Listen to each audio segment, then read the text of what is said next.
Stop what you're doing, not because the market is crashing, not because it is rallying, but because it is behaving in a way that is psychologically more dangerous than both quiet instability, the kind that doesn't announce itself loudly, the kind that slowly builds emotional pressure while the chart appears almost normal on the surface. And if you've been watching the market closely over recent sessions, you've probably felt it, that subtle tension where price moves don't feel clean anymore, moves extend further than expected, reactions feel heavier. Recoveries feel hesitant. Volatility arrives in bursts instead of smooth, readable trends. That behavioral shift matters more than any single candle, because what is happening in this market right now, the structure forming beneath the surface, the positioning, the psychological exhaustion, the very specific way institutions are behaving. In the shadows, this is the kind of moment that gets written about years later, not because something catastrophic happened, but because most people who lived through it never understood what was actually occurring while it was occurring. And that distinction between observing and understanding is what separates the investor who survives this phase from the one who doesn't. Bitcoin peaked in October 2025 near $126,000. Today, it is trading near the mid to high 60,000s. That is not a rumor. That is not a prediction. That is the structural reality of where we are right now in late February 2026. The asset has shed roughly half its value from cycle highs, and before you let that number sink in emotionally, before you let it trigger something in your chest, I need you to put on a completely different lens for the next 20 minutes, because the story of this correction is not what the headlines are telling you. Not even close. Let me talk to you for a moment as a fellow human being, not an analyst. If you are holding right now, if you bought anywhere above the levels we're trading at today, I want to acknowledge something honestly. This is hard, not theoretically hard, psychologically grinding, sleep disturbing, confidence eroding. Hard. You watched an asset make history. You watched it print levels that felt like confirmation that everything you believed was correct, and then you watched it unwind. Week by week, level by level, until the number on your screen no longer matched the narrative in your head. That feeling is not weakness. It is the universal human response to financial loss, and it runs deeper than logic. Loss aversion is not a character flaw, it is a neurological architecture. Your brain literally registers financial loss in the same regions it processes physical pain. So when people tell you to just zoom out or this is nothing for a long-term holder, they are giving you advice that is technically accurate and emotionally useless. At the same time, I am not going to do that to you, and I want to go one step further than validation. I want to name something that most financial content completely ignores. The current environment is not just painful, it is specifically confusing. Markets are psychologically simplest at their extremes. Pure panic has a kind of brutal clarity, everything is down, everyone is scared, the direction is obvious. Pure euphoria has the same quality in reverse. But this middle zone? Choppy, indecisive, reactive volatility with failed breakouts and hesitant recoveries? That environment forces the brain into constant reassessment, and constant reassessment is exhausting. One voice says institutions are exiting. Another says accumulation is happening. Another says macro uncertainty is suppressing risk assets. And suddenly, you are not just analyzing the market anymore. You are emotionally negotiating with it. What I am going to do is walk you through what is structurally happening right now with real analytical honesty, without fabricating data to make things sound more dramatic or more hopeful than they are, and without pretending that anyone, including me, knows exactly how this resolves. What I can give you is clarity on the mechanics, and sometimes clarity is the only thing that keeps a rational investor from making an irrational decision. So what is actually happening in this market? The first thing you need to understand is the word that institutional research has been using to describe February's price action: orderly. Analysts at VanEck described what happened in early February when Bitcoin briefly tested the low 60,000s as orderly deleveraging. That word matters more than any price target or support level, because disorderly deleveraging is what 2022 looked like. Disorderly is the collapse of Three Arrows Capital. Disorderly is FTX. Disorderly is when counterparty risk cascades through the system and no one knows which domino falls next. What we are seeing now is structurally different. Leverage has been systematically reduced. Futures open interest has contracted. Volatility, while elevated by recent standards, has not breached the levels that defined the prior bear market. The market is under stress, genuine, measurable stress, but it is not broken. That difference is not semantic. It is the core analytical distinction that determines whether this phase is a transition point or a structural collapse. Experienced investors do not just watch price, they watch behavior. And right now, Bitcoin is not behaving like a market in panic. It is behaving like a market in recalibration. Those are not the same thing. Panic markets collapse directionally with emotional acceleration. Recalibration markets oscillate, compress, and confuse participants before revealing their true structural direction. That confusion is exactly where most of the psychological damage in any cycle gets done. Now, why did the drawdown happen at all? What drove an asset off an all-time high of approximately $126,000 into a roughly 50% retracement? The answer is not one event. It is never one event. It is a convergence of structural forces that, in hindsight, becomes obvious and in real time feels inexplicable. The post-halving cycle narrative that powered 2024 and much of 2025 ran its course. The wave of institutional adoption that came with spot Bitcoin ETF approvals created an enormous pool of new demand. But that demand came attached to a cost basis. The average ETF investor in the United States entered the market near $84,000. They are currently sitting on approximately a 20% paper loss. That is not a small number. That is a psychologically loaded position held by millions of mainstream investors who did not experience the 2022 cycle, who did not live through prior corrections, and who are encountering this kind of drawdown for the first time through a product they thought was relatively safe and institutional. On top of that, you have the macro environment. Risk assets across the board are under pressure. The Federal Reserve has moved more carefully than markets anticipated. Dollar strength periodically flares. Credit markets are showing cracks. A Chicago-based crypto lender is currently exploring a sale after absorbing a significant lending loss during the recent price crash. These are not rumors, these are factual disclosures, and they remind the market that even in this post-FTX world, the credit infrastructure around crypto is still not invulnerable. Then you layer in something most retail investors never consider: tax season mechanics. The introduction of the IRS Form 1099 for the 2026 tax year has created a new layer of compliance pressure for US-based investors. People who realized significant gains on the way up now face real tax liabilities. Some of them are selling to cover those liabilities. That is not panic, that is accounting. But the result in the market looks the same as panic supply arriving at a time when demand is already retreating. Let's go deeper into the mechanics of what happens to liquidity during moments like this, because this is where the vast majority of retail commentary gets it completely wrong. Think of global financial liquidity as a tide. When the tide is coming in, when central banks are accommodative, when credit is expanding, when risk appetite is high, everything floats. Bitcoin floats, technology stocks float. Speculative assets of all kinds float, and it feels like intelligence is being rewarded because everything you bought is going up. The uncomfortable truth is that in those environments, the tide is doing most of the work. When the tide goes out, the reverse is true, and highly volatile, speculative assets do not just decline proportionally to conservative assets during risk-off environments. They decline disproportionately more, faster, and with less warning, not because they are fundamentally broken, but because they are the first positions institutional capital trims when macro uncertainty rises. Bitcoin, despite its maturation, despite ETF approval, despite corporate treasury adoption, is still classified as a risk asset. When equity managers face drawdowns, when pension funds rebalance, when hedge funds cut gross exposure, Bitcoin is in the line of assets that gets reduced, not because anyone is making a judgment about its long-term value, but because it is liquid, it trades around the clock, and it can be exited quickly. But here is the more precise framing of what liquidity is doing right now, and this is the part most surface-level analysis completely misses. Liquidity is not disappearing. It is rotating. Think of global capital as a system of pressure valves rather than a single reservoir. When uncertainty rises, capital does not immediately flee risk assets entirely. Instead, it becomes selective. It slows down. It waits. It demands better entry conditions. It prioritizes flexibility over aggression, and that behavioral shift alone can make a market feel dramatically different without any catastrophic fundamental change. The analogy I find most useful is a marketplace. During peak hours, transactions happen smoothly, buyers and sellers are everywhere. Price discovery is efficient. Late in the evening, fewer participants are active. Suddenly, even a moderate order can move prices more aggressively because there is less immediate counter liquidity available. That is structurally similar to what happens during macro uncertainty phases in financial markets. The order book becomes thinner. At key levels, smaller shifts in positioning produce larger visible reactions on the chart, not because the asset is weak, but because the participation depth has changed. This is why recent price movements may feel sharper even when the overall structure has not fundamentally deteriorated. Thinner aggression equals larger reactions to moderate flows. It is a mechanical reality, not an emotional verdict on Bitcoin's future. Now layer derivatives mechanics on top of this, because modern Bitcoin markets cannot be understood without them. Bitcoin is not purely a spot market anymore. It is a derivatives-heavy ecosystem where leveraged positions, perpetual futures, and options activity collectively shape price behavior as much as direct buying and selling. When volatility spikes, leveraged positions begin to unwind automatically. This creates mechanical selling pressure that looks emotional on the chart but is actually algorithmic in nature.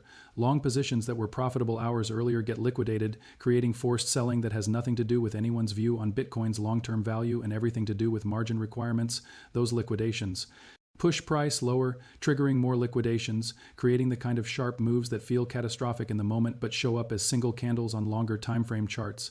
This is a critical distinction. Sometimes the market is not scared. It is mechanically resetting leverage, and leverage resets often feel violent even when the broader structure remains intact. Understanding this stops you from misreading mechanical events as fundamental signals.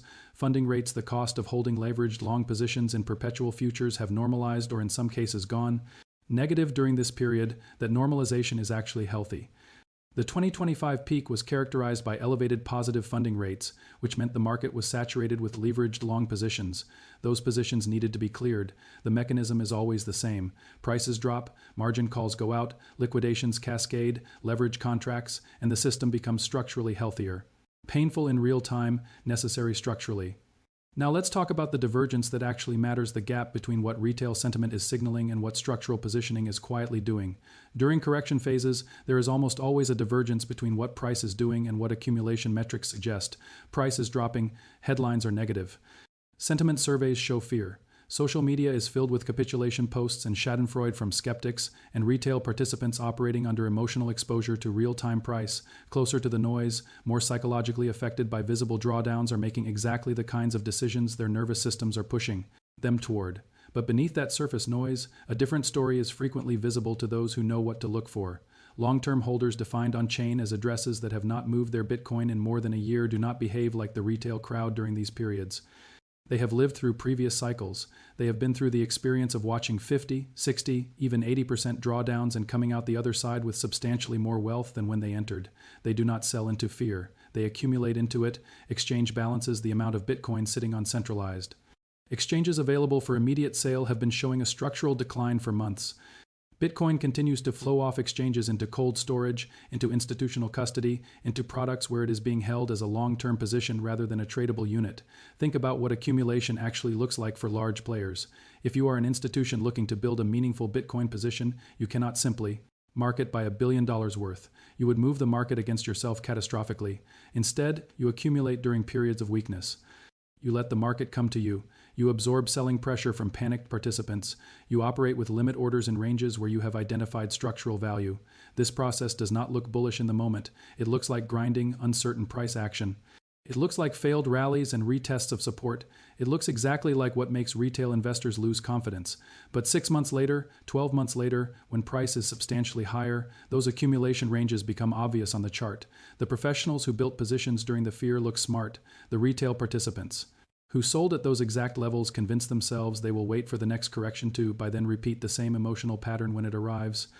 That cycle is not a market secret. It is the most consistent behavioral pattern in financial history.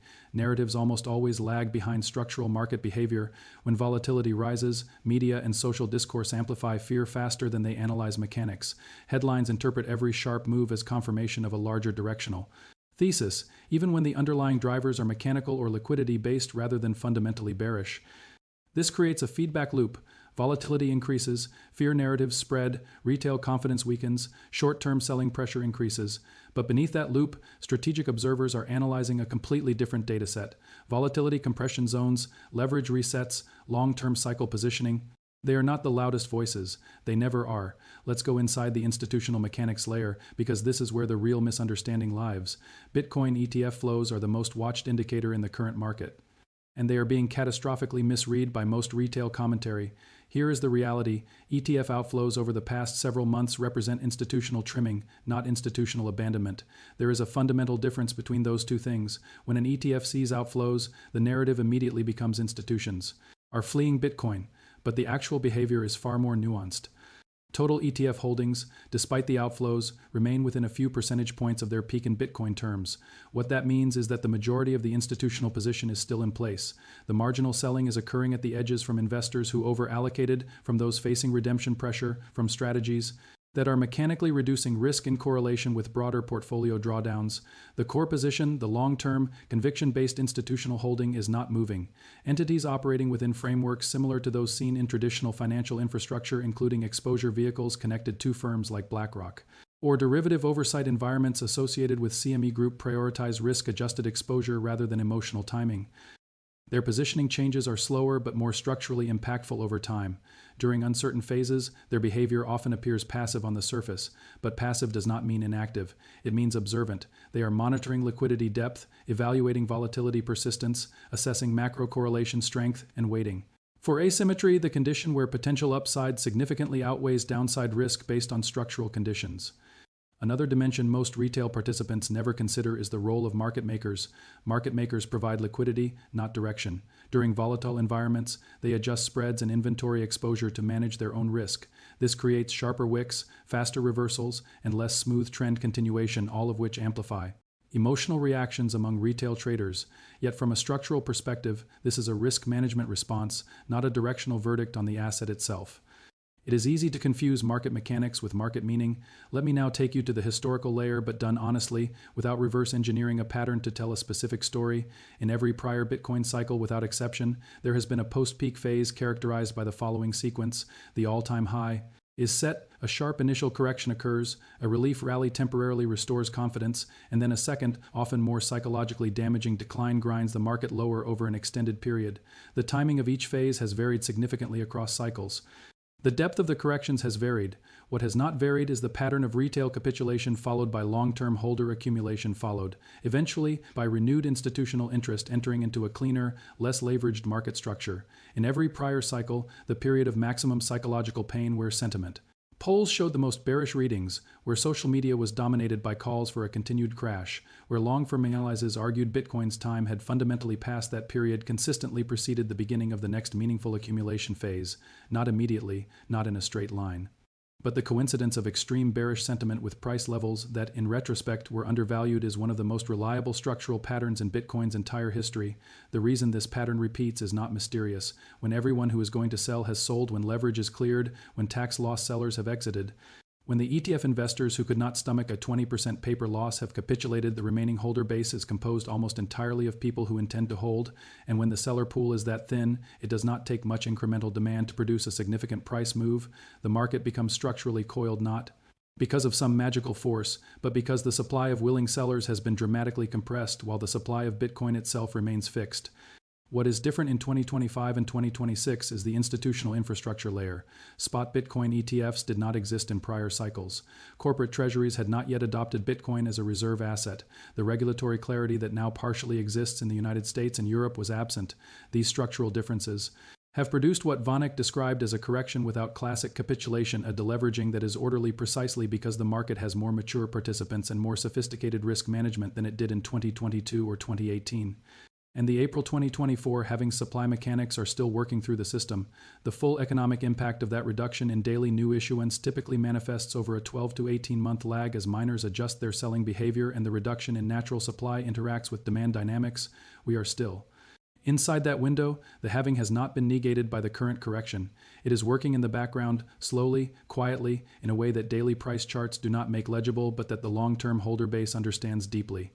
3 scenarios deserve serious analytical attention right now, not predictions, structural frameworks for thinking about what conditions produce each outcome. The first scenario is gradual recovery through consolidation. In this path, Bitcoin stabilizes in the current range and begins building a base over multiple weeks. The manifestation would not be explosive upside or dramatic momentum shifts. It would look like volatility stabilization, stronger reactions to downside pressure, progressively tighter consolidation ranges. Confidence rebuilding slowly, not suddenly. Liquidity re-engaging cautiously rather than aggressively. ETF outflows decelerating and eventually reversing. The macro environment stabilizing as the Federal Reserve signals accommodation, geopolitical tensions ease, and risk appetite recovers across asset classes. This is the scenario that declining exchange balances and continued institutional holding support as a structural base case. It would not feel like a rescue. It would feel like a slow exhale after prolonged tension. The second scenario is an extended correction through time rather than a dramatic price collapse. This concept is deeply misunderstood by most investors. Corrections do not always occur vertically. Sometimes they occur horizontally through prolonged volatility, choppy ranges, and repeated emotional exhaustion over months. In such environments, the market moves enough to frustrate both bulls and bears without establishing a clear trend. Time-based corrections are psychologically more draining than sharp drops because uncertainty lingers, conviction erodes gradually, and impatience becomes the dominant emotional force rather than fear. The key signal to watch for this scenario would be ETF outflows accelerating meaningfully and exchange balances beginning to rise, indicating Bitcoin moving back into liquid supply rather than cold storage. The third scenario is the one most retail investors are Not seriously considering, because it requires thinking beyond crypto-specific factors. Congressional progress on a digital asset market structure bill actively being discussed at the White House level right now could change the operating environment for institutional capital in ways not yet priced in. Corporate treasury adoption continues to expand quietly. Sovereign wealth fund positioning in Bitcoin remains largely opaque, and the Federal Reserve's eventual pivot toward a more accommodative stance when it comes, and historically it always comes, will likely coincide with a rapid reallocation of capital into risk assets. Bitcoin, as the highest beta liquid risk asset on the planet, captures a disproportionate share of that reallocation. The investor who is not positioned when that rotation begins will be watching from the sidelines while the market moves without them. This is not a guarantee. It is a structural probability built on how liquidity cycles have behaved across every prior period of monetary policy transition. Let's go inside the psychological architecture of this moment, because it is where the most damage is being done and where the most decisive advantage can be built. Recency bias is dominating the retail investor's pattern recognition system right now. Your brain takes the most recent data, the last 30 days, the last 3 months, and weights it disproportionately, informing expectations about the future. The current drawdown feels more real and more permanent than any historical recovery pattern. This is a hardwired cognitive shortcut that serves useful purposes in many contexts, but becomes a liability in cyclical markets. Markets do not trend in one direction indefinitely. They are dynamic systems responding to a constantly shifting set of inputs, every single condition currently creating selling pressure over leverage, ETF cost basis pressure, macro risk off has a resolution pathway. Loss aversion compounds the recency bias problem. When an investor is sitting on a loss, the psychological pressure to eliminate that pain by selling is enormous. The brain frames the decision not as should I hold this asset, but as should I stop the pain. Selling at a loss provides immediate emotional relief that the rational calculation of long-term expected value simply cannot compete with in the moment of stress. A 20% drawdown hurts roughly twice as much as a 20% gain feels good. This asymmetry pushes toward actions that eliminate pain even when those actions are strategically wrong. Anchoring is making you evaluate current prices relative to recent highs rather than relative to any fundamental framework. If you watched price reach certain levels, your brain anchored to those levels as a reference point, current. Prices feel catastrophically low relative to that anchor, but that anchor is arbitrary and emotionally driven. It is not an analytical framework. Professionals do not anchor to recent highs. They anchor to structural value conditions, supply dynamics, liquidity depth, cycle positioning. Herding instinct is creating pressure to align with whatever the perceived majority sentiment is. If social media is bearish, if news cycles are negative, if the people you follow are expressing doubt, your brain interprets this as important social information. Going against the herd feels risky. Aligning with the herd feels safe. But in markets, the crowd is almost reliably wrong at extremes. The majority is bearish near bottoms and bullish near tops. Following consensus feels comfortable and produces reliably mediocre results. The spring compression analogy holds in this context. When a spring is compressed, energy is being stored, not destroyed. A market under intense selling pressure where fear is high, where leverage has been eliminated, where weak hands have been forced out is a market with stored structural energy. The danger is not the compression itself. The danger is releasing the spring too early by capitulating at the bottom of the compression, rather than holding it as it releases. Every capitulation event in Bitcoin history, viewed in hindsight, looks like an investor releasing the spring at the exact moment of maximum compression. Here is where I leave you, and I want to leave you with the kind of clarity that a battle-tested market professional learns through experience rather than theory. We are in a correction, a significant one, measured from the all-time high. The deleveraging has been, by institutional analysis, orderly. The on-chain structure, declining exchange balances, continued long-term holder accumulation, compressed leverage in derivatives is consistent with a market that is painful but not broken. The macro environment remains uncertain, and that uncertainty is real. Geopolitical pressure, credit market stress, and institutional repositioning are genuine headwinds that do not resolve on a schedule. But here is the more fundamental question you need to answer for yourself. Not what price does next week, whether the structural thesis that led you to gain exposure in the first place has fundamentally changed. Has the fixed supply cap of 21 million been altered? No. Has the halving schedule been modified? No. Has the decentralized security model been compromised? No. Has institutional infrastructure disappeared? No. Has global awareness decreased? No. What has changed is price. Price has corrected from recent highs in response to leverage, liquidity conditions, macro uncertainty, and sentiment. That is mechanical market behavior, not fundamental deterioration. The professional approach right now is not prediction. It is preparation, knowing your position size, understanding your time horizon, being honest about the amount of drawdown you can sustain without making an emotional decision. Building a framework in advance so that when the market moves in either direction, you are responding to your plan rather than reacting to your emotions. Professional positioning does not look like someone perfectly calm and unaffected. It looks like someone who is also uncomfortable during drawdowns, but who has frameworks and processes that prevent discomfort from dictating action. It looks like position sizing that allows you to hold through volatility without being forced to sell. If a 20% correction makes you lose sleep or consider selling, the position was too large for your actual risk tolerance, not too large in theory, but too large for you. It looks like time horizon clarity. If you built a Bitcoin position as a multi-year strategic allocation, monthly price swings are structural noise. If you bought last week expecting quick gains, this same volatility is genuinely catastrophic. The asset did not change. The time frame mismatch created the problem. Markets are humbling. They are designed to be. They extract wealth from the impatient and emotional and transfer it to the patient and strategic, not because of any moral superiority, but because of simple mechanics. Panic sellers provide exit liquidity to accumulating buyers. Leveraged positions getting liquidated create opportunities.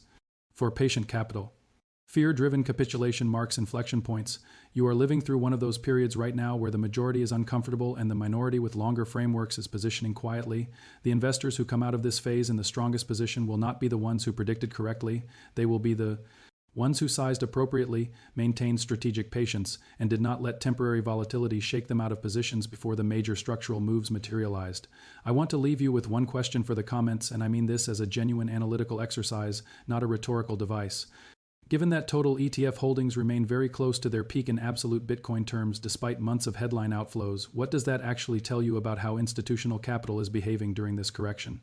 Is the narrative institutions are fleeing Bitcoin accurate?